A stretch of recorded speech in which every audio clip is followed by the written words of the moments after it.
want to welcome you to another episode of Let's Talk. Today, my special guest is Margo Thomas, and she is a business coach, and she is going to talk to us about how to get our financial houses in order.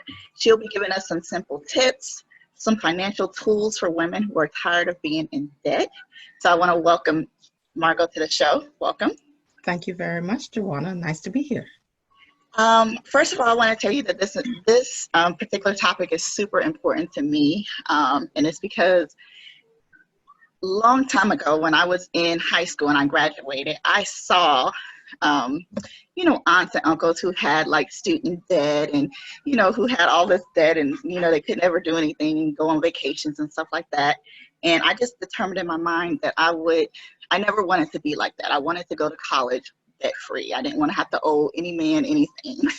That is great. So I came up with this plan that, I would go to a 4-year college instead of a big university because it was cheaper. Mm-hmm. Instead of, applying for loans, I decided to apply for grants, which in my mind was like free money. Right. So I did that. And I ended up going to school for about the first 2 years at the technical college. But then I ran out of money. Mm-hmm. I couldn't apply for any more grants. I had exhausted all of those efforts. So my next step was like, you know what, I'm going to join the military because they'll pay for the rest of my college. Mm-hmm. So that's what I ended up doing. However, even though I was disciplined in that area, what I didn't count on was the fact that when I started going to college, immediately I was put on like some magical credit card list. And I mean, literally, I would get 6 offers a day. And at first, it's like you resist those things. And then it was like, okay, well, I'll just get a credit card because it made it so much easier to like pay for books, to like, Right. get clothes and all the essentials. And I thought that I would just, get these items and pay off the debt by the end of the month. And that worked for a couple weeks. Mm-hmm. And then I got lazy. And it's like before I knew it, I had no college debt, but I had like over $12,000 in credit card debt. And Mm-hmm. it was so overwhelming. It took me like almost 7 years to pay it off. And I probably paid almost double than what I actually owed the credit card Oh, company. yeah, So, definitely. so my thing is that I want to be able to give people tools and traits that'll help them so they don't get to that point, so they can completely avoid that they have the necessary tools that they need to live a financially healthy lifestyle. So this is why this is so, so important to me. So let's start off by talking a little bit about what is a budget coach and how did you get into the coaching industry? Well, essentially a budget coach is someone that is going to, one, is teach you some of the tips and tricks or just some of the basic information about financial literacy, because many people, high schools don't really teach you financial literacy. Often our parents don't teach us financial literacy, and that's because they don't know. And so having someone want to teach you those things and then also to hold you accountable, kind of hold your hand and support you as you go through your journey towards debt freedom. And so really that's what a budget coach does. It's essentially like any other coach, except I am helping you work with your money. But I do the basic level. So I don't do investments or anything like that. It's more of, I realize that you can't invest if you can't figure out how to pay off all your credit cards. So for me, it's let's get the basic things together and then refer you to someone who can provide the higher level information about financial, towards financial freedom later on. I came into it unofficially. I've kind of always been that coach for friends and family, and I've always been, talking about money. So I have an accounting degree, and most of my jobs, actually, all of my jobs in my adult life, for the most part, have been something related to money. So I've worked at a grocery store when I was in college as a cashier, and you had to balance at the end of the night. I worked in a bank, and I worked in the accounting part of it, but then I also did a lot of like the teller stuff. And so at the end of the day, you had to balance. And if you went over or you went under, if you went under more or less, they take that money out of your paycheck. Right. And then I finished my accounting degree, and I worked at an accounting firm for 12 years. And I did more consulting, but I worked with contracts and grants over the years. And then I started my own business some years ago as a consultant doing grants. Mhm. And somehow someone asked me to come, a friend of mine asked me to come in and work on the budgets for the organization that he was working in. And so I ended up doing that, which was budgeting and grants. And now I'm the program director of that program. And so I've always kind of like been that money person. Mhm. And so now I've decided that, okay, well, let me launch out and actually do this to help individuals and not necessarily businesses.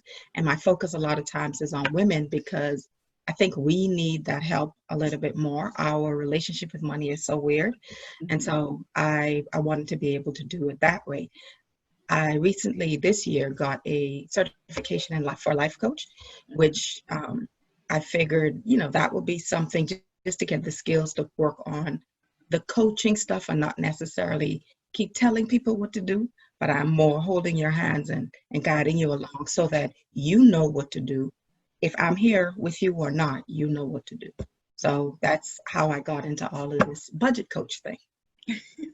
Well, good. And that actually segues right into my next question is why do you feel like it's important for women to be debt free? I think one of the biggest things is so that we're not so dependent on other people.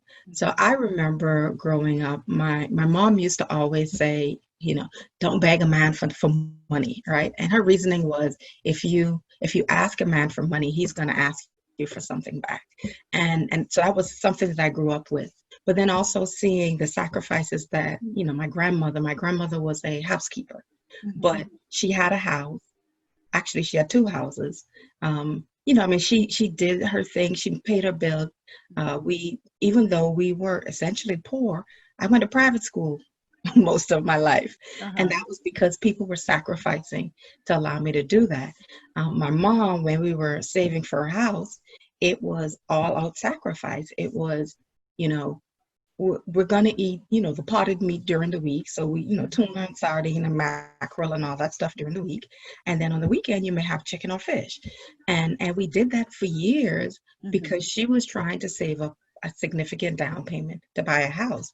And so I learned what it was to not have. I saw my mom working two jobs. She would go to work for 9 o'clock in the morning until 6 o'clock, and then she would leave that job and go to another job at 7 o'clock until 9 o'clock. So I saw that hustle, and for me, it was I didn't want to do that. And so I think for women, it's sometimes we wait for that husband. So we don't buy a house until we have a husband. We don't Exactly. learn how to pay our bills because our savior is coming. That knight in shining armor is going to come, walk in and save us. Well, the reality is the men are in debt just as much as we are. And Exactly. when my husband and I got married, we both had that mid 500 credit score, and Mhm. we had to decide to work through it to get it to where it is now. And so as women, our goal should always be to make sure that we have that financial freedom so that we don't have to depend on someone. And then the thought Exactly. process is, what happens if your knight in shining armor never comes? So will you never buy the things that you need? Will you never buy a house? Will you never invest? Will you never get your credit straight because you're so focused on waiting on someone else to do it for you? Exactly. And I know one of the things that my pastor, when I mean, this was way back before I even had gotten married, I had told her how I desired to have a husband because, I wanted him to be able to provide and do all these things for me. And she made me like make a list of all these characteristics that I wanted to see him in. Like I wanted him to be debt free, financially Mhm. stable, for us to be able to travel and do all of these things. And she brought me back in office and she said, Joanna, you need to be exactly what you're seeking. Right, You need to do everything that you're seeking. So you're not waiting for your husband to come. It takes two complete persons to right, make a whole marriage, not two right. halves. So Yeah, she was like, if you definitely. want those things in you, in order to attract that, then you have to actually go do those things. Get out of Right. debt. Yeah, Get yourself a house. And that's the type of people that you're going to attract, people who already have those things because you've right. already set yourself up for it. Yes. Also, I've done a lot of career consulting over my years, and I just remember like I would see a lot of single parents and single women come in, and they would be working 3 and 4 jobs, and they would barely be making ends meet. And Right. it was like, my heart went out to them because they were struggling. Right. And because they didn't know what resources were available to them or what was out there that could help them or assist them. And Right. half of them didn't even know that, being debt free was even an option. Right. And that leads to my next question is, do you think how you were raised affects how you handle money? Because what I have learned is that even with me, my parents never, we never had to sit down and talk about, oh, this is how you budget money, and this is how you save. I didn't even have a saving account as far as I can remember as a child. Um, so it was like a mindset change for me. I actually had to condition myself to think outside of what I had always seen and what I had always known. Right. And one of the things is, even though, I never had my parents, sit us down and do the budget talk or whatever, but I also realized it was the things that I didn't see that also affected my thoughts about money. For Right. example, I had never seen anybody who didn't have a mortgage or who didn't have a car payment. So I always thought, oh, I'm doing good if I don't Right. have credit card debt, but I'm always going to have like a mortgage payment or a Right. car payment. And the reality is you don't have to have a mortgage payment or a car payment. You can truly be debt free and owe no man nothing. Right. But to love him. But to love him, exactly. So what are your thoughts on that? Is, how you were raised affects how you handle money? Yes, definitely. So I talked about, my mom. My mom was a single mom, and so the savings and different things like that. I saw that. My grandmother used to have a Christmas savings account, so she set up this savings account thing through the insurance company that every Christmas she would give us our $50, what she would call a Christmas bonus. So we get that $50, and that was what we spent to buy gifts for Uh-huh. everyone else. Now, other than my mom doing the savings thing for the house, I really didn't see, any major savings. I never really saw my mom pay bills, any of those things. So definitely that's something that I never saw growing up. Mm-hmm. I remember a few years ago, a female friend of mine gave me we were having this conversation, and she had mentioned how when she was a teenager, her mom would shop. They would go to the mall, and Mm-hmm. they would spend the day. They would get their nails done. They would just go shopping and have a good time. They were using credit cards, Mm-hmm. and then they would get home, and the goal was to get home before daddy came home. Look, to And hide all the stuff. yes, and so if daddy was home when they got home, Mm-hmm. then it was, well, we're gonna leave the stuff in the car. And then when daddy goes to sleep, you guys need to go to the car and bring the stuff in. Mm-hmm. And then, so now as this lady is talking to me about this, her mom is doing the same thing with her daughters. Mm-hmm. And so it's manipulative. Right. And you're teaching them that. And then you're also teaching them that, you just spend the money and hide it. And so, Right. and you're spending what you don't have, but you look fresh, which Right. is the way a lot of us are living. Mm-hmm. And the problem with that is because the big thing is a lot of times we think money is about money, right? We think money is the math of it all. It is so not. Like you mentioned earlier, the mindset. It is that mindset. And until you switch that mindset about what your habits are, your relationship Mm-hmm. with money, it will never, the math will never work out. Um, Exactly. and then you mentioned about, when you were a career counselor and, people with degrees trying to make these ends meet. I Mm-hmm. had a conversation with a woman this week, and she said she has a bachelor's degree, 2 master's degree. And when she gets her paycheck, she doesn't have any student loans. Thankfully, she was able to, you know, go to college and use the bachelor's degree, get that free. And then her master's degree, she took the time to do like a teacher's assistant, grad assistant, and those things. So that paid for her to go to school. So she didn't have any student loans. But the reality is she still can't, she's barely paying her bills. Exactly. Yeah. Once a paycheck comes out. And so people think, oh, I'm going to go to school and I'm going to get this master's degree and life is going to be great, right? I'll be able to pay off these student loans and I'll be able to buy a car and I'm going to be able to buy a house. But sometimes that's not the reality. I mean, the check that you get at the end of the month does not always match up to that degree you have. Exactly. And I know even as a career consultant, like I would have people who had like advanced degrees, like PhDs, but they didn't have a job. Right. And I actually had this one career seeker that I was, consulting on, and she had $500,000 in debt of student loans. She had had like 3 bachelor's degrees. She had 2 masters. She had done some internships overseas, and attended college in different countries or whatever. I had never in my life met anyone who had that much student debt. I was like, you will never pay this off. And the sad part of it, I always tell them when they're in my office, is just because you have a degree does not guarantee you a job. Right. So don't depend on that solely, that, oh, when I get this degree, I'm going to go out there, I'm going to be making millions of dollars, because it doesn't always equate to that.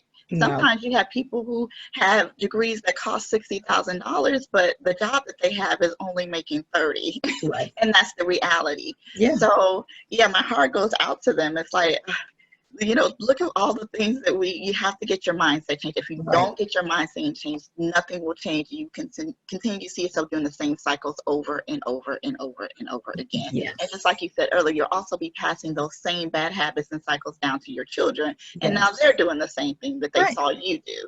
So that's something that you definitely do not want to do. No. So what are some of the most common money mistakes that you see? Student loan debt. I know, look. Yes, that is the biggest. I think for me though, it's because I also work with students. I work with high school students and college students. And so that's always a big thing for me, the student loan debt. I mean, and we could talk about that forever, so I won't go into so much about it. But you said they get a student loan. The student loan debt is $60,000.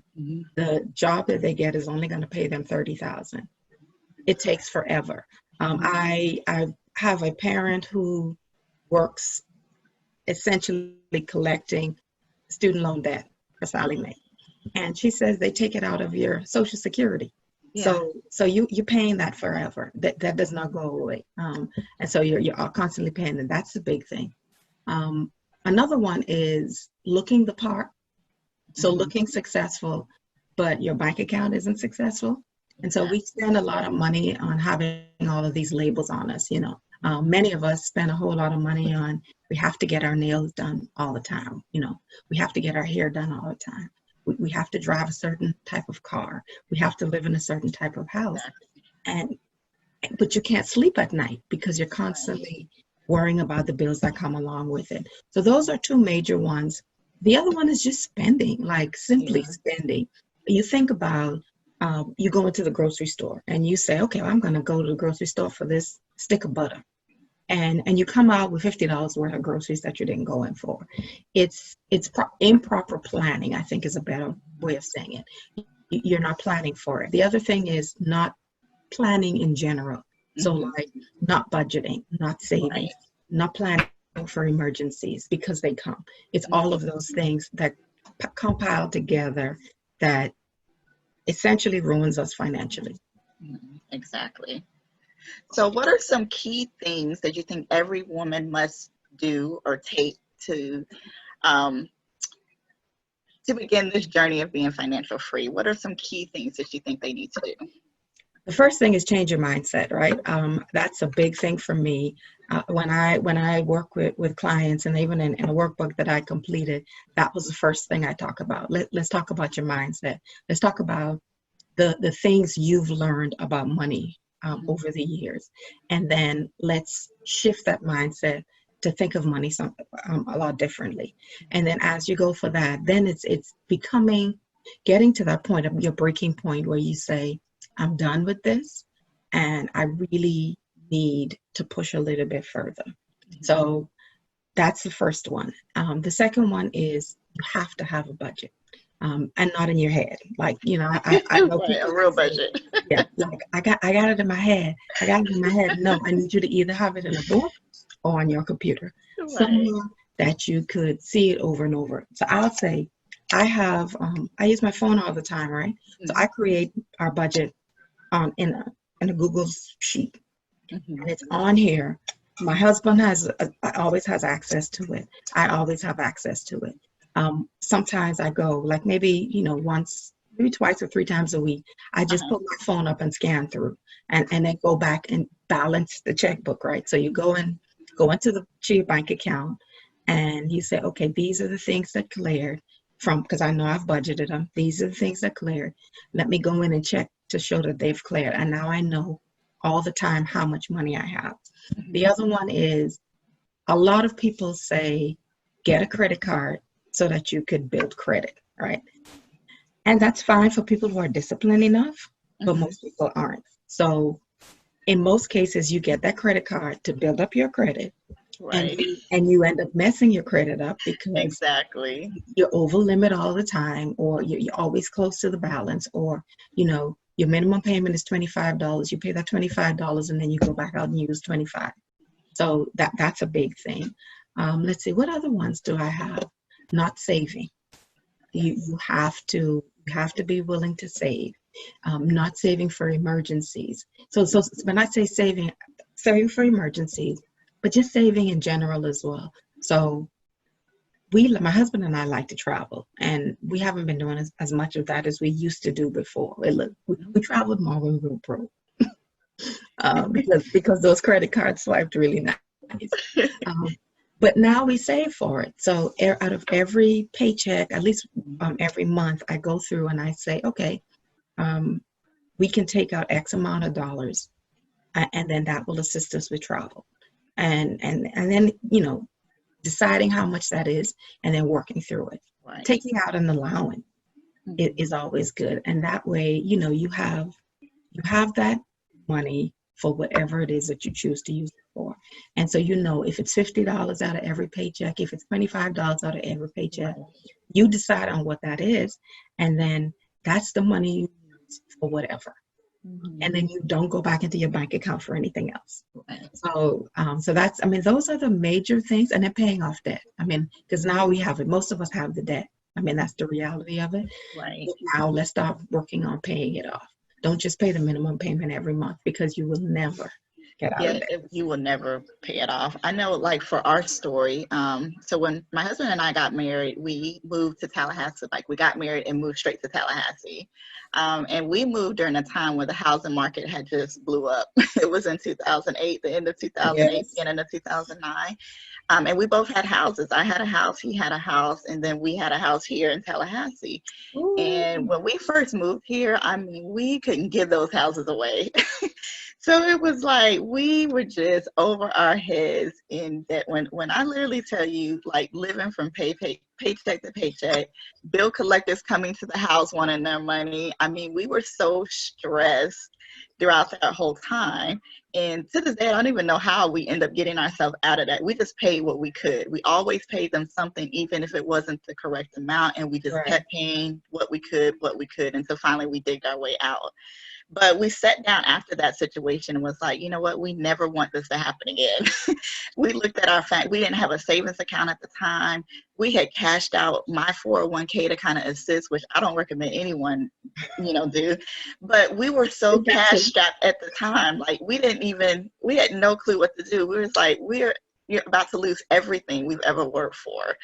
We were one paycheck away from being homeless. Mhm. So we sat down and was like, we're never going to go through this again. So that was the first time that I realized that you have got to have multiple incomes coming from different places, because at any moment I can go into work today and they can tell me, guess what, Joanna, we love you, but hey, we don't need you anymore. Right. What is your plan B, and how are you going to take care of your family? Right. During that time when I look back on it, I thought about, I'm so glad I didn't have kids, because I can't imagine looking at my children and telling them, I don't know how we're going to eat or where we're going to Right. live or how we're even going to make it, Right. another day. And it was like, so after that, we just became like serial entrepreneurs, literally. We just started doing all kind of gigs, and we have a trucking company. I have a business. I had an event planning business. I have a consulting business. I write Mhm. books. So we just started doing all kind of stuff. My husband works on big wheel, big trucks. So we just had money coming in, because we never wanted to get to the point where we ever had to experience that again. Multiple streams Um, of income. Right. And it also taught me about having an emergency fund because Right. anything can come up at any time. Right. And building enough emergency fund that, you know what, guess what? If I get fired or terminated tomorrow, that, I'll be able to skirt a couple months, Right. 6 months to a year without having to panic because now we're down to one income. And Right. Lord forbid, if two incomes, go missing, what are we going to do? Right. So those are some of the things that I learned during that time. It was like, oh, we need to get this financial stuff together because it's Right. like the debt is like a chokehold under you. You can't do Yes. anything with that. And I always tell Yes. people, well, they always told me, well, I have to have credit cards because I have to establish credit. Guess what? Money talks. When I go to a dealership and I have cash money, they're more willing to do something with me than if Right. I have to go to a bank and get approval. If I can tell Right. you, you know what? I got $20,000 in cash. I can What walk out can of you here with give any me? vehicle you want. What What can you can do you for give me? me? Yeah. Money talks. So it's not necessarily that you have to have credit. Right. And I understand, for, business purposes, things like that. Credit is good as long as you are disciplined enough to establish it. Right. But it's not the all, you don't have to live that way. You don't have to think Right. I have to have credit cards and I have to do Right. this in order to live a healthy, financial freedom lifestyle. You don't Right. have And if you have to have credit card, I mean, if your mindset is to. I have to have a credit card, then you have to have one. One Right. side. Just one. I know. Look, just one. And don't use it. Use it for emergencies only. Like, But people have or the store buy credit one thing, cards. pay it off, put it Right. away. Right. And So it's that's all really about. establishing credit. Right. And it's all about discipline. And I Yeah. realized my husband and I both during that time is that we were not disciplined in our money. We were eating out, we were doing all these things. We started calculating that stuff up. We were spending over $250 a month just eating out. We were Yes. eating our future. Yes. Like, you People were buying. eating your seed. Right, eating our seed, we're doing all this, lattes and all that stuff adds up and Yes. it's expensive. Now, I'm not Yes. saying don't, have things that you enjoy. Just kind of Right. scale back on those things. Right. And And budget for it. right, and one of the things If that we coffee is did, what you have to have, budget for it. exactly. And one of the things that we did during that time, we was like, we got to scale back completely. So we didn't buy anything. We didn't do anything extra. The only thing I splurged on was a 99-cent McDonald's ice cream cone. I was like, you know what? I got to treat myself some kind of way I'm if this good is for going to be this. it. So that was like my big splurge. I would go through the whole week and do what the budget said. And then on Saturday, I would head straight to McDonald's and get that 99-cent ice cream cone because darn it, this is hard. Yes. So those Yes. are the things that it really taught me a lot about myself, about being, preparing for the future. What do I Yes. want? And I also realized that, being rich and being wealthy is two different things. Totally different. Having money and being wealthy is two different things. Wealth goes on from generation to generation. Right. Riches and It's having here. money now is temporal and can end at any time. So I Right. want to be able to set my family up so that we're able to leave a legacy for them, whether Right. it's through actual physical money or it's through the principles that we teach them about money. Right. So that is something Definitely. that I really learned during that whole time. Definitely. So next I want to talk about how to create a budget that works. And the reason why I put that works is because when me and my husband were sitting down trying to figure out how to get ourselves out of debt and get back established, we had went through the Dave Ramsey program, Hmm. which is an excellent program. Yes. But some of it didn't work for us. Right. They operated, one of the steps that they had is they operated on cash only. So you would Right. give cash.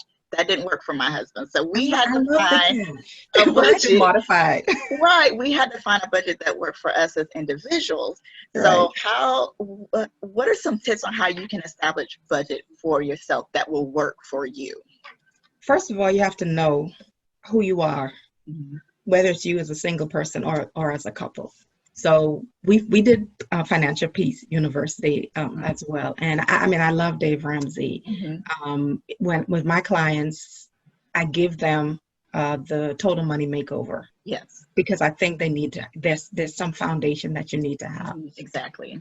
I'm never extreme. Like I can't do extreme. I did couponing some years ago. I could never be extreme. It was let me get what I need. I don't have time for that. I Mhm. think when we make things overly complicated, Mhm. we won't follow through. And so that's the way I look at it. For me, we had to decide. There are some things. Now I do have cash envelopes, and so But I do have cash envelopes. Yeah. 'Cause, I still use those. Um, and I have the ones, do have the ones that I use, mostly the ones from Dave Ramsey that I bought from there some time ago. And so we still use the cash method, but not totally. Yeah. Certain things, the bills that come out automatically, they come out automatically.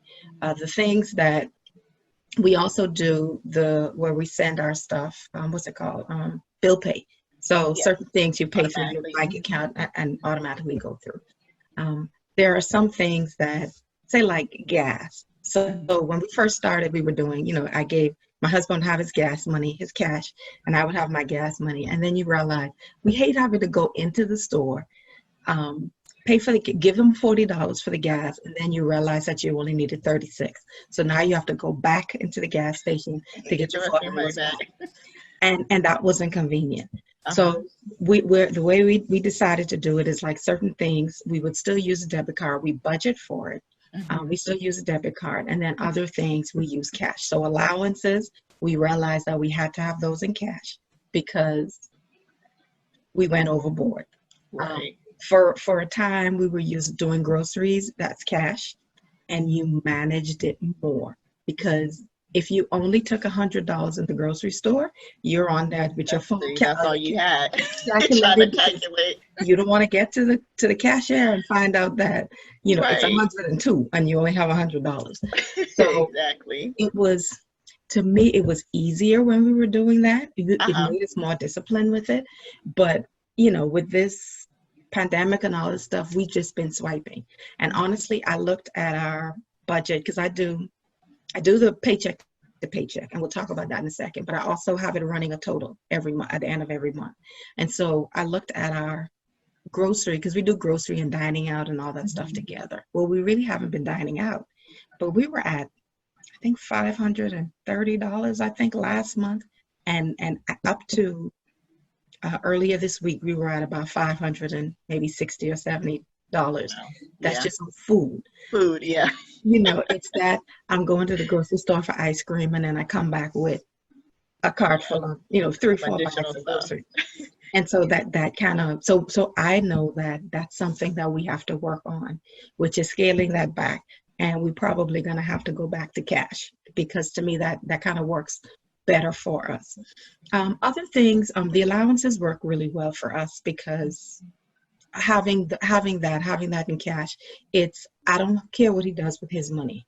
He doesn't care what I do with mine. All of our money goes into one bank account. So I'll say that first. We combine everything, every paycheck, anything that comes in financially goes into that one bank account.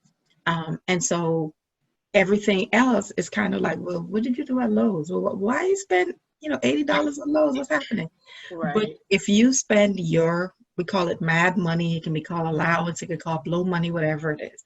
I think actually that is one of the best things that I learned about budgeting, is that if you don't have that blow money, you're going to blow money elsewhere. Right. And so that for me, that's a good one. For some people budget every month, like month to month. So you add up your total paychecks for the month, and then add, all of your expenses for the month and take it out that way. I needed a little bit more simplified than that. When we started, my husband wanted to do it that way, but it was difficult for me because then I'm looking at, say 1 month. So I get paid at the beginning of the month, once a month. He gets paid twice a month. So the first paycheck of the month, which is mine, is a bigger paycheck. And so if a bill wasn't due until the end of the month, sometimes we didn't have the money at the end of the month, because you look at that bank account and you say, oh, we still have $1,000 in there, not factoring in that you get a $700 bill that's coming out at the end. So doing it paycheck to paycheck, we write them all down. We write in our paychecks for each time we get paid. We go through, we take out our tithes, we do savings, and then we say, okay, so which bills would come out between that first paycheck and that second paycheck, and we list them all in there. And then we go to the second paycheck. So we get paid on the 1st, the 10th, and the 25th.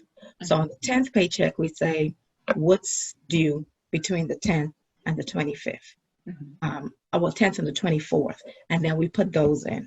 And then we do the same thing, what's due between the 25th and the 1st when I get paid. And then so those are the regular stuff. So like mortgage, that could be utilities and all of those things. Maybe if we had credit card payments, if we had car loans, all of those things, because you know when they come out. And then some things, you know when they come out, but you have to budget them. You have to estimate them. So like your utilities aren't the same every month. So each month you say, okay, well, maybe it's going to be $250 or $275. And then when it clears, you say, okay, it was actually, $225. We'll take that out. Now we have an extra maybe $25, $50 there. The other things that you have to take out or budget in is groceries and gas and, your allowances and all of those things that they're typically the same every month. But some months, you may have, some months are different than others. So like, if it's a holiday weekend, you may spend a little bit more on food. If it's, someone's birthday's coming up. So that for birthday, maybe you guys go for dinner. So the regular, maybe $200 that you would normally budget for that month, you say, okay, well, I know we're going to spend an extra $50. So we need to put that in. If you know that you're going to do any traveling, you plan that money and you figure out, which paycheck it's coming out of. And so for me, the paycheck to paycheck budget works so much better because it's visually, you can see exactly where the money is coming from each month. And for us, that works a lot better for us. There are a lot of people that use pen and paper. If that's your thing, write it down. It's still the same thing.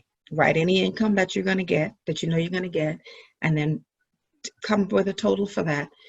All of your expenses, take those out, and then, you're deducting all of the expenses from your income. Whatever is left is money that you have to do something with. The something in most cases, if you're in debt, is to make sure that you're saving for an emergency. And so you're building up an emergency fund. Dave Ramsey says $1,000 as a temporary emergency fund. And that was what we worked on. And then for some people, I always say if you make less than $15,000 a year, $1,000 is a lot to come up with. So shoot for 5. But any extra money you have, create that emergency fund first. And then after that, every extra money you have then goes to paying off your debt, whatever those are. And then you plan them on how it is that you want to pay them off. And then you just kind of really just sit down and crank it up. I've had someone that asked the question, well, what if you don't make enough money to pay off your debt? We talked about it. We've all been in that position where you didn't have enough money. You have to find a way to get some legally. Yes, legally. And that may be starting a home-based business. Think about the things that you're good at. What are the things that you do that you would do for free, but you could potentially do and make some money from it? If you're someone that braids hair and all of your friends come to you all the time to get their hair done, why not charge them? You may not charge them what they would get charged in the salon, but charge them that $50. If you do 4 sets of heads in a month, that's an extra $200 that you can use for something else. And then the other thing is finding out how to reduce your spending so that you have the extra money. Because a lot of times we say we don't have the money to do it. And for some people, that is the absolute truth. But for many of us who say we don't have enough, it's really not. It's what's in your head. What you're saying is, I don't want to sacrifice the things that I like to get the things that I really need. And so if you're doing your nails every 2 weeks and you're saying you don't have enough money to pay your bills, then you need to figure out how to learn you need to learn how to do your nails yourself. And just finding ways to reduce the expenses. If you're, more advanced in Excel, actually, you don't even need to be advanced. If you have a basic knowledge of Excel, you could put your formulas in, put the information in, and then get it where it calculates it all for me. So the spreadsheet that I have, like I said, we do month to month. At the end of that spreadsheet, I have totals for each item. And then so we can see at the end of the month, okay, this is how much we saved for that month. This is how much we paid on credit card, on debt. for that month. This is how much we paid on food. This is how much you paid on whatever. And then that gives you a more realistic understanding of what things you can cut Right. to do to get the things done that you need to get done. Exactly. And some of the biggest things that I learned just about budgeting themselves is that you can't get out of debt if you don't know, first of all, how much money you owe and then how much money you're paying out each month. Right. So when you do a budget, that creates an outline for you to actually look at that information and say, oh, this is Yeah, where we need reality to check. make some corrections in. Or, Reality check. oh, I didn't realize I was spending that much money in that. Yeah. Oh, I didn't realize I had, because, one of All the of this questions that extra. right, and one of the questions that I've asked, some of the individuals that I've done some consulting for is how much do you owe, and they have no idea. They're in debt, but they don't even know the total amount of figure of how much it would cost. So if a millionaire walked up to them and said, I will write off this debt for you, you could even tell them how much you owe. Listen, so I'll tell you, true story. When I was in college, I had a pastor that preached that. He said, if someone walks in this church today and says, I want to pay off your debt, you give them a ballpark figure because you have no idea. So you say, oh, I owe 20. But you actually owe 50. So you've missed out on your blessing. And then, so I, from experience, so my husband and I had been debt free before, right? Except the house. A family member gave us a gift, paid off $21,000 in debt. That money behavior didn't change. And so we got back in debt. But the beauty of that was, one was we had started working, we had just signed up for Dave Ramsey, Financial Peace. And so when we got married, and I think we were maybe a year into our marriage, before we got married, we pulled all of our credit reports. And we sat down together and I created a spreadsheet, and, it was, this is the bank account number. This is who we owe. This is the balance on it. This is what we're paying. And that was what I had, and every month we go through it. And so then when this person called and said, hey, I want to pay off your debt, just, give me the information. I need you. I'm going to write checks for them. So I'm not giving you the money. I'm going to write checks for all of these things. But I need to know who you owe, how much you owe, and who the check goes to. Well, for me, it was, I'll have that for you in the morning. I just had to go through all the stuff and write down the addresses for all of the places that the checks needed to go to. So, but in that instance, if we didn't have that, that made life so much easier. So I tell that to people all the time. Like you said, if a millionaire walks in today and says, Joanna, I want to pay all of your debt. Now, I don't want you to come back to me in a week. Right. Because now you're trying to figure out, okay, so how much do I really owe? And that's a blessing for someone to do. So you have to know. There's no way that you can start a journey without having a roadmap to getting where you are, or at least knowing where you're trying to get to. So you have to know how much it is that you owe, because, saying I'm trying to get out of debt and you don't know how much debt you're in is really just saying it. Right, exactly. There's no corresponding action. So exactly. And that leads right up to my next questions is, what resources are available for individuals who are out there, on the road to financial freedom? Well, hey, hire me. He's like, you got a coach right here. Your budget coach is here to serve you. That's one. But there are other things. Like I wrote I'll show this to you. This is the draft of it. I wrote a workbook, a portable workbook that says, get your financial house in order, budget and financial planning workbook. And it goes through a lot of, for me, it was, like I said, I like simple. So simple gives you things that worked for us. Just all of the things that worked for us. And then I'm always saying, don't just take it from me, find out elsewhere. Exactly. YouTube, there's a huge YouTube community that's talking about how to pay off student loan debt, how to pay off debt in general, how to save money. I mean, just all of these things, how to meal plan, so that, if you're planning your meals for the week, you don't go out to eat dinner, or you don't go out to eat lunch all the time. So you save that $10 that you would normally pay a day. going out to lunch to add, that's $10 that you could put in for whatever your savings or to pay off your debt. So it's YouTube. If you're on Instagram, you know, instead of using Instagram just for looking at people's business, how about going and joining some of these communities? Follow some of these people who are getting out of debt. I mean, follow Dave Ramsey, even if you don't want to do the total extreme thing, find out as much about it as possible. I've been listening. I follow some people that are part of this FIRE movement, which is, you know, being, I think, financial independence, retiring early. So you have 30 and 40-year-old people who are getting into, I mean, really hitting into the stock market, really saving, you know, emergency funds for about a year, and eventually quitting their jobs and then just doing the little side stuff to kind of, you know, make things work. Or you may have one person in the family that works from home, and then the other person is out there, you know, working otherwise. But you don't have those opportunities if you have debt.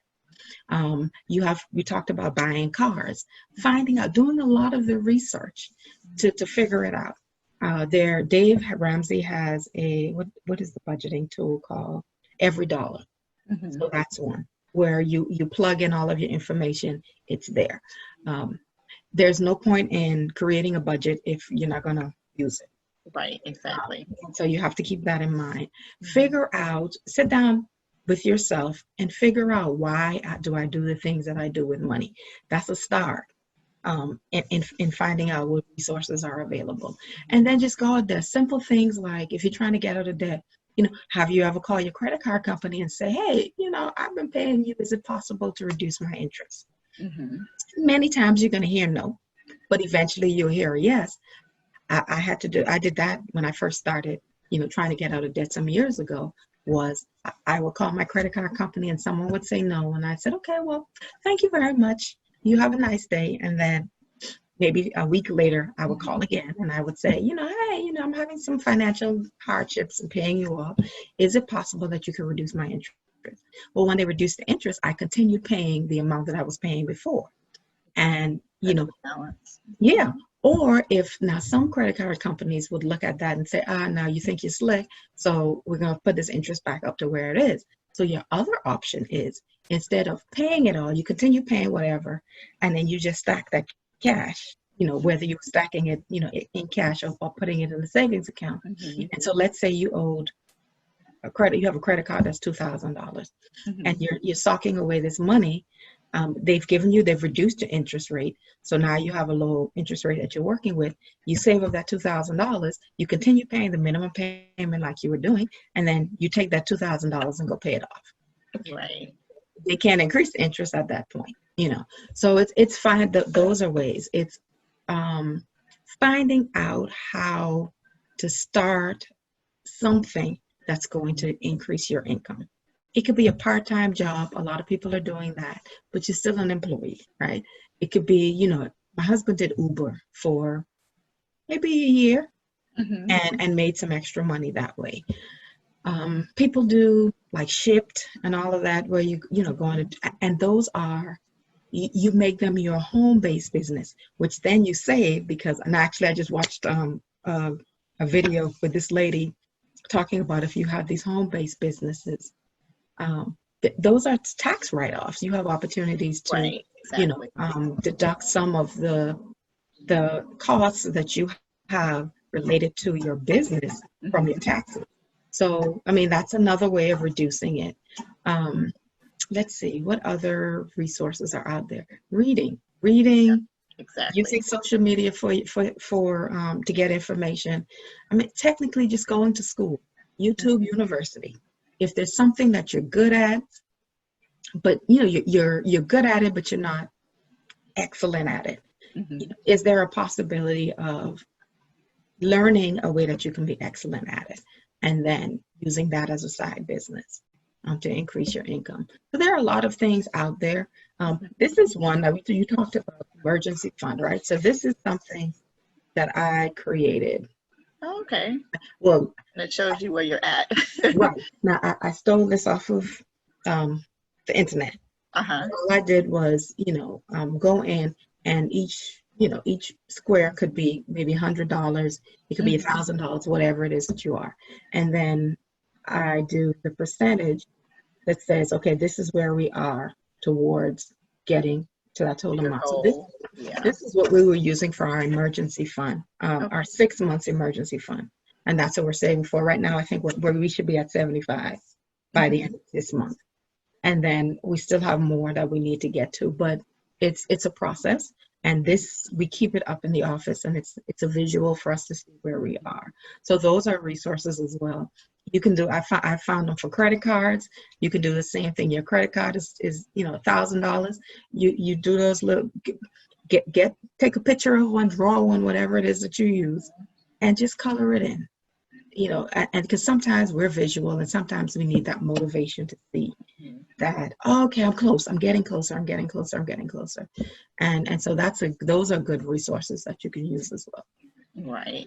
And there's so many things out there. I know that when I was in school, there wasn't much material on how to live debt free at all.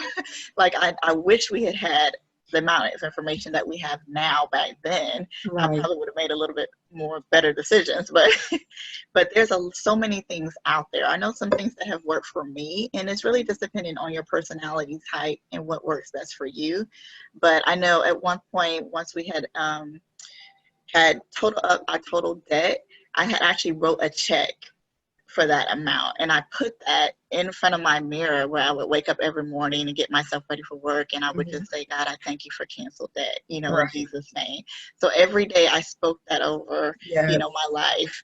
Every day I would see that every day, and it's like the more that I saw that this is the goal that I'm working for, the more that it gave me an opportunity to want to get to that, get to that. And the more you speak it, Mm-hmm. and the more you speak it, that helps in manifesting it as well, because psychologically you're hearing, I'm getting out of debt. I'm getting out of debt. My debt is going to be canceled. And so it makes you more focused on getting it done because you want to see it manifested in your life. And I tell people, I always believe you believe what you say about yourself and what you're going to do. Not so much so what everybody else says about you, but what you say about yourself. So it's always good to speak those things out, especially if you're trying to reach a particular goal.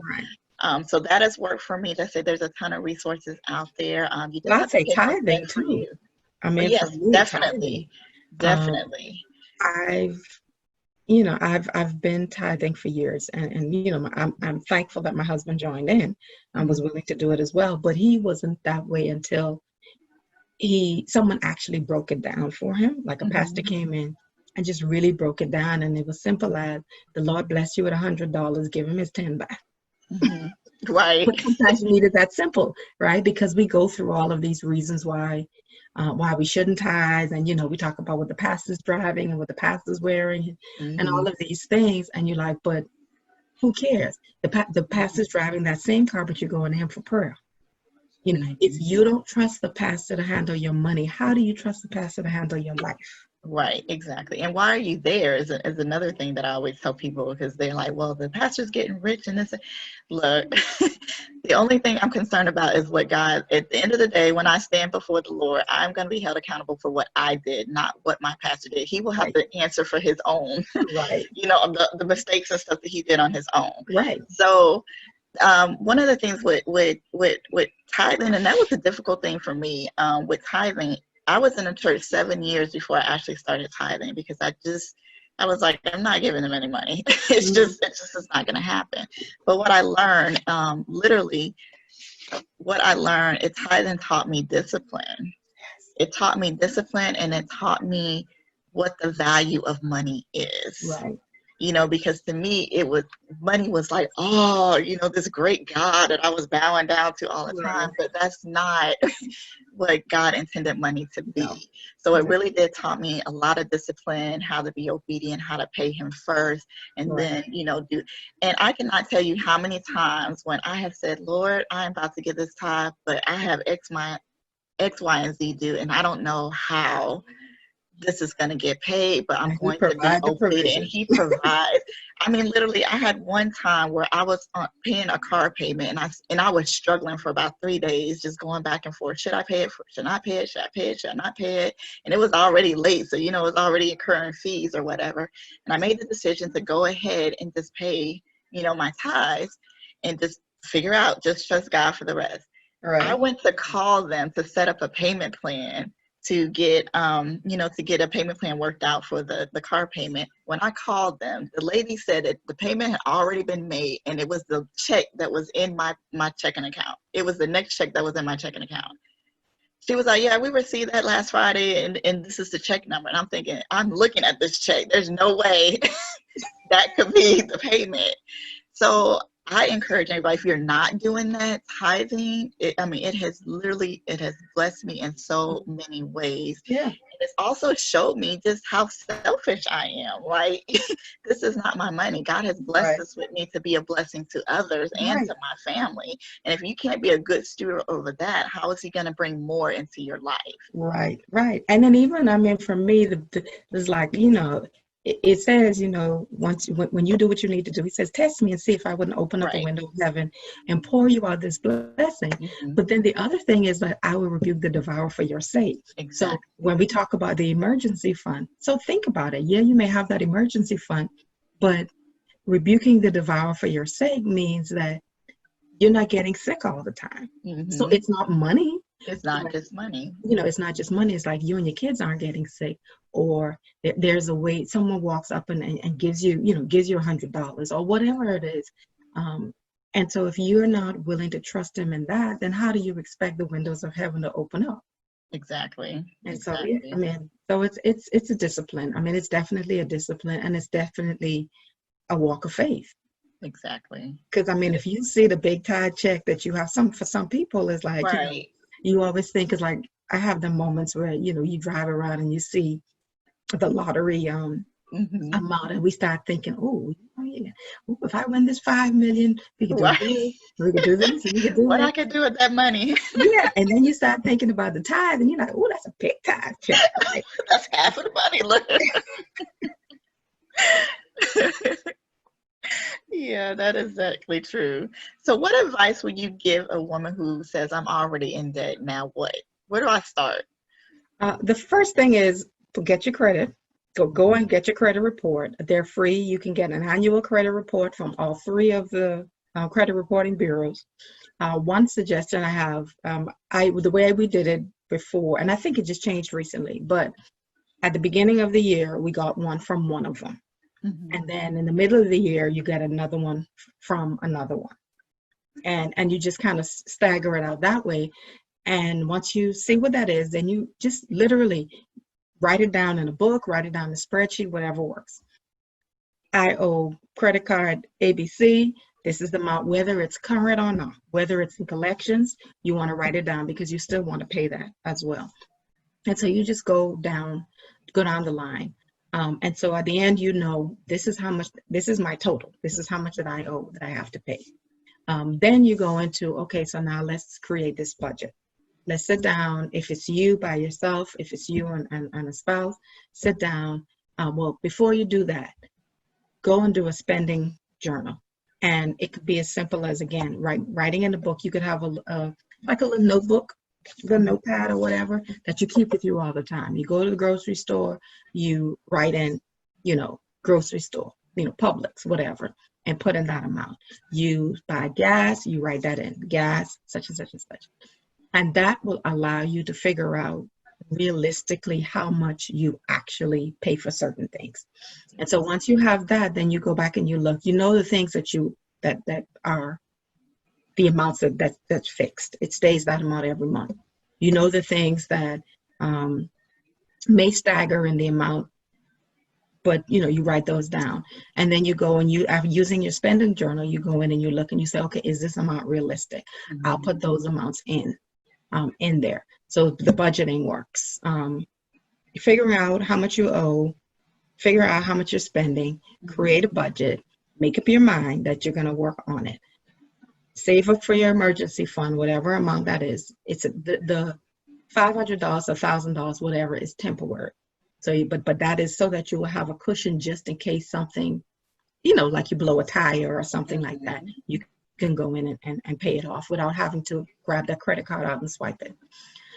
One thing that I see people do is take that credit card, put it in a baggie, fill it up with water, freeze it. It could be cutting them up. Maybe you don't cut up all of them, you keep one. I have a little, little safe that we keep ours in. We just take them out of our wallets, we put them in there, and that's where they stay. If something as simple as creating a piggy bank, I have a piggy bank that I put, if I don't have anything to use my mad money from or my allowance, I throw it in there. And so it's looking a little full, and I think that's pretty. So that saving up for emergency, working on the budget, Right. extra money you have goes to pay debt. If you don't have any extra money, then you have to figure out how to make some more money, bring in some more income that you make some extra money.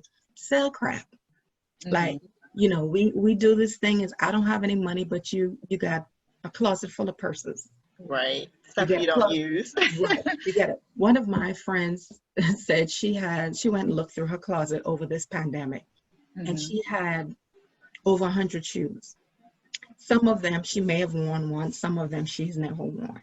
Yeah. And she bought them because they were on sale, right? And so in those moments, if you were struggling financially, sell some of that stuff. Exactly. Sell the designer purses, I watched a video maybe last weekend where this young girl said she got it out of debt by selling things. She said she even sold her furniture. she was right out of college, and she had made up her mind that she was going to get out of debt. She was selling everything. Absolutely everything. And she said, and so you had friends that come over and be like, but Dad, you don't have furniture? She's like, yeah, so let me tell you what I'm doing. Right. And that was a big thing. Find an accountability partner. Exactly. Yes. Some family members and friends you can't tell, because it's going to be, well, you're going to always have debt. Debt will always be here. And you have some people with that mindset. So don't tell them. Right. Think about that person who is going to keep you accountable. And that can be a coach, or it can be just a good friend or family member that you say, okay, this is what my plans are. I want to pay off, maybe this next $5,000 by the end of the year. And this is how I plan to have it. You have to have a plan, right? The budget is a plan, but you have to have something. Create a vision board. We do that at the beginning of the year. We talk about all the things we want to have and all of that stuff. Let's talk about the money part of it as well. So you put on your vision board, in one of your sections, you put debt free. Exactly. These are the things that I'm going to do to get debt free. And then you just kind of work through it. Take on extra jobs. There may be an opportunity at your job to make extra hours. Take on a part-time job. Whatever it is that's going to get you to where, and I say take on a part-time job. Some people can't do that, but many of us can. Right. And so it could be where you say, I've seen someone that over the Christmas holidays, so from Thanksgiving to the end of the Christmas season, they work at a department store, whatever, and their intent is every extra dollar that I make is going towards something. Yeah, exactly. Cancel Christmas and birthdays, right? Because sometimes we spend a whole bunch of money on these things, and is it really worth it? We're buying stuff for people. Do your kids actually need all of the extra stuff, right? So think about those things. What can I do? Some people do big celebrations on their birthday every year.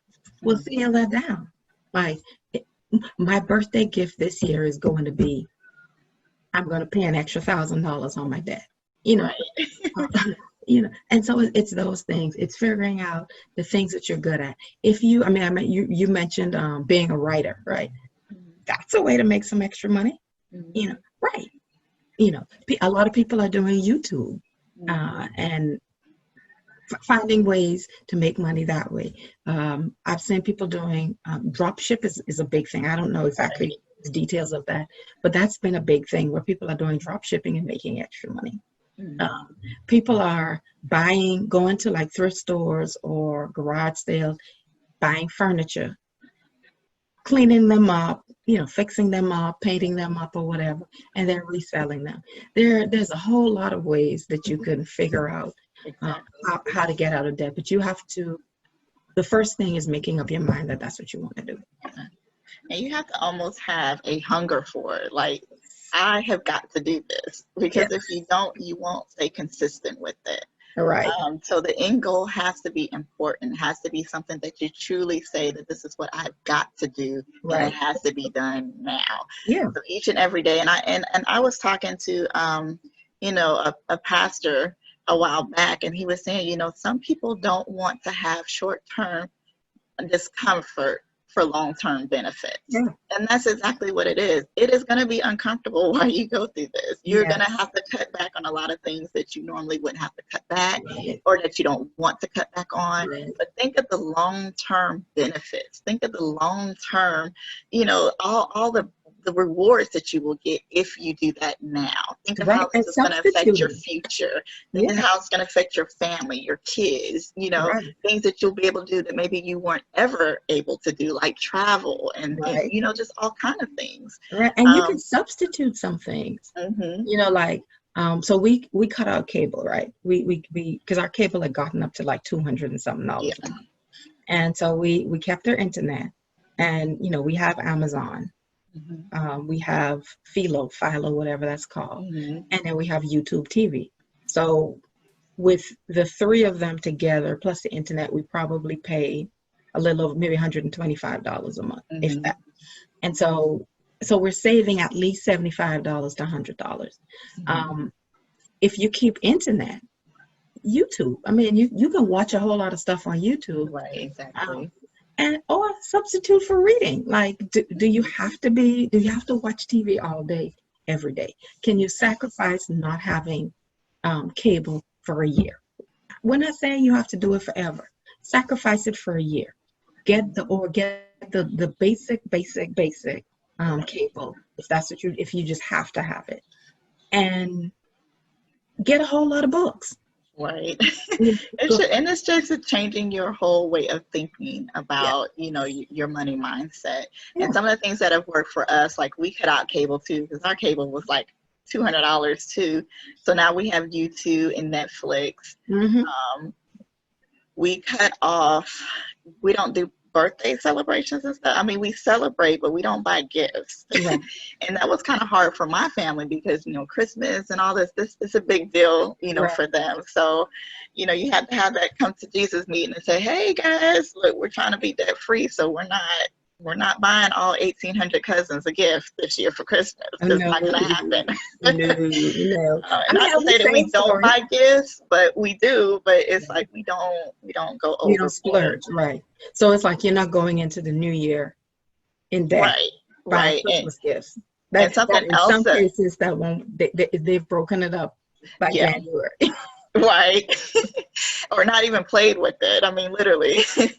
Another thing that we did is that we kind of plan out our vacations for the year. So at the beginning of the year, we decided, so what are we going to do for next year? Right. And then we start saving a little bit each time so that when it's time to actually go on vacation, we actually have the money to go on vacation. Right. So that has helped. And we're not perfect at this. I mean, there's sometimes we still slip up and, there's sometimes that we still are not doing what we're supposed to do. Right. But for the most part, we are trying to, to be consistent in what we're doing. Right.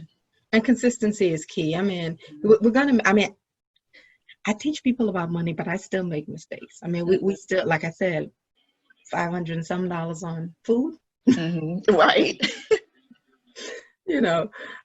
So it's one of those things where we're never going to be perfect with it. And that's why for me, it's always been not to be extreme. Like I'm extreme. Well, 75% extreme. I don't like, so earlier I said with Dave Ramsey, right? Dave Ramsey is extreme. He sell your dog, sell your money, sell your cat, sell your car, go catch the bus. He's all serious about it. But the reality is, though, if you realize that you have a car that you can't afford, so you can't pay your bills, but you're paying $500 a month on a car payment. Exactly. Then and there are 2 cars in the house, sweetie, you need to sell one of those cars. Exactly. And y'all shut up with that one car for a while. Tell y'all until you're able to pay off some of the other things. Go back to sacrifice. It has to hurt. I find if stuff does not hurt, we don't take it seriously. Yeah. And then we go back into it. So like the $20,000 in debt that someone paid for us, it didn't hurt. It didn't hurt. We got back into 50 more. Right, exactly. And so, I mean, thankfully we've just about paid it all off. Last year, I think we paid off 15. So in 4 years, we've paid off about $50,000. Yes. So, but it was a sacrifice. The communication has to be there if you're married. There are people that talk about, with student loan debt. I am all for teaching kids. Don't get it if you don't need to, or if you get it, don't get a bunch of it. Because when you think about the person with $500,000 in student loan debt, that is a mortgage on a really, really, really nice house that you don't. Exactly. I know the biggest thing for me is actually just starting. You have to start. Stop talking about it and just start. So the biggest thing for me was starting, and also I realized that I had to at least pay myself something. Yes. Because I didn't, at one point, I was spending so much time trying to pay off the debt that I was like, I'm just working to pay bills. Yes. And then that led to depression. So it's like, I don't care if it was only $5 a pay period. That was, I put back for me. Right. And then just like I told you, my splurge would be like the 99-cent ice cream cone from McDonald's. So I found one thing to hey, I don't care what happens, I am going to get this. So those are the, the key things that I learned about myself is that, first of all, pay yourself, because you don't want to just feel like you're working to pay bills all the time. So put something back. I don't care if it's as little as $5. That's $5 you didn't have yesterday to use for yourself. Right. So pay and that's yourself. a good thing to teach your kids too. It's like every little money, they get birthday money from family members, keep some of that, Keep some of that, You teach them about tithing. They know they pay the 10% of that on tithing, but also teach them 10% goes in your piggy bank that you don't pull back out. Exactly. And then the third thing was like just having an emergency fund. And just like I said, you may not have $100 to put in your emergency fund, but if it's $5, at least you started. Right. So don't be, alarmed. All I got is $5 to put in there. $5 adds up and it accumulates just like $100 does. So start small and build your way up. Right. So those are things that have been helpful for me. Yeah. So how do we get in contact? Let me say something 1 second. So when you talk about the $5, there are people on YouTube that's doing these challenges. And I've seen people do where it's like $5. So if you're a cash person and you keep cash on you, so you go into a store, you give them $20, they give you $5 back. Maybe they gave you $7, but you have a $5 bill. A $5 bill has to go in a savings, so it goes into the bank. If you break another $20 and they give you two $5 bills back, those two $5 bills need to go into your bank. And I've seen these young women. I watched a YouTube video with maybe 2 different women, and they're stacking it up and calculating, and then they're just stacking them up, so you see how much cash they have. But $5,000, I've seen one girl at one point, her goal was $5,000 or $6,000, and she was like $3,000 in.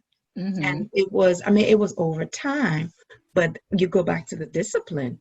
Right, exactly. You have to be disciplined that, no, I'm not going to pull that $5 back out to spend it on something else. I am going to take that $5 because I know that needs to go into my bank because I'm saving for an emergency, or I'm saving for myself. I'm saving for my future. Exactly. I definitely agree. So how do we get in contact with you or sign up for your coaching services? So I worked on the Facebook page recently. And it is, if you search for Your Budget Coach, that'll be, that's me. You'll see a emoji with a lady with natural hair. So that's me. On Instagram, I am Margo Thomas 20. And my website is your-budget-coach.com. And then my email is yourbudgetcoach1@gmail.com. Okay. So any last minute words of encouragement for anybody out there who's we've given them so much information now they're like, oh my gosh, now what? There is hope. Exactly. There's definitely hope. Um, it's going to seem overwhelming for a little while. I'd say take everything in stride. So if you've watched this video, go back and dissect it into pieces and just, kind of get a pen and paper and write in, okay, so what tips did they give? The budgeting, the figuring out your mindset, the, different tools that you can use, different resources. Go on to YouTube, go on to Instagram, do some research. Create your spending journal. That's something you can do immediately. Mm-hmm. If you haven't figured out how to do the budget yet, go in and do your spending journal and just keep track of that for the month. And then, you can go online, find a sample budget and, just kind of manipulate it. It's really not hard. Income minus your tithes, if you're a tither, minus your savings, whether that's 10%, whether that's 5%, whether that's $5. All of those things come up first. And then you have the money that you can use to pay off everything else. And so whatever money is left, you go in, you calculate all of your bills, deduct that money from what you have at the top, and know that that's what you have left. So it's a simple process. It doesn't have to be overwhelming. Work with what works for you. Not everything that worked for me may not work for you. So take the information that we give, try it once. Try it once and say, okay, did this work for me? What can I tweak? How can I make this better for me? Just do some research. You're going to have to be dedicated. You're going to have to be committed. We all say you have to make sacrifices. It's going to hurt. And it should. I mean, anything worth getting is worth working for. Exactly. Anything of value. If you need support of your family, support of your friend, like I said, make sure that they are supportive and they're not, going to steer you in the wrong way. If you have a friend that said, when you say you've already told them that you're trying to get out of debt, and they say, now let's go for lunch. Not for real, let's go for lunch. And they're not saying, well, let's go for lunch and I'm going to pay for you. Right. That ain't the friend that you need to tell this to. Exactly. Tell it to the other person that says, well, no, didn't you say trying to get out of debt? No, let's bring our lunch and we'll sit down sit down outside somewhere or whatever. We'll do a change of scenery. Let's go in our car and eat lunch, whatever it is. That's the person that you want to tell this to. So whoever's going to support you. And then, of course, if you need a budget coach, you're free to contact me, and I will put some fire under your booty because we all need that. I mean, we really need that. I have people that I'm accountable to. I have an accountability group that I'm a part of. Actually, I have two. I have the writing accountability group that's constantly putting that fire, and then I have the other accountability group that's more for goals. It's we figure out what our goals are, and then we really continue to push each other. Like, okay, so you said you were trying to do X, Y, Z, and you said you were going to do it by May. What's happening? Where's that going? How far are you with it? Those are the people that you need. And then pull other people in with you. I mean, don't learn all of this and then hoard it. Exactly. You learn this and you share it with other people. Share it, yeah. Because sometimes, you have those family members or friends that'll be like, yeah, okay, whatever. That's going to always be here. But you have the other ones that would say, oh, I see where you paid off a credit card. Okay, that's good. Maybe I can do that too. And then you share that information with other people so that you can go on the journey along together, and then maybe you're accountable to each other. So my biggest thing is there is hope, and stay encouraged. Yeah. And I always like to tell everybody, you can do this. Yes. Because you can. Got this, sis. Right, you got this. And if you can't find people who have done it and be encouraged by them and their story, I know that has helped me out. Even when I started to feel like, I'm never going to get out, it's never going to happen.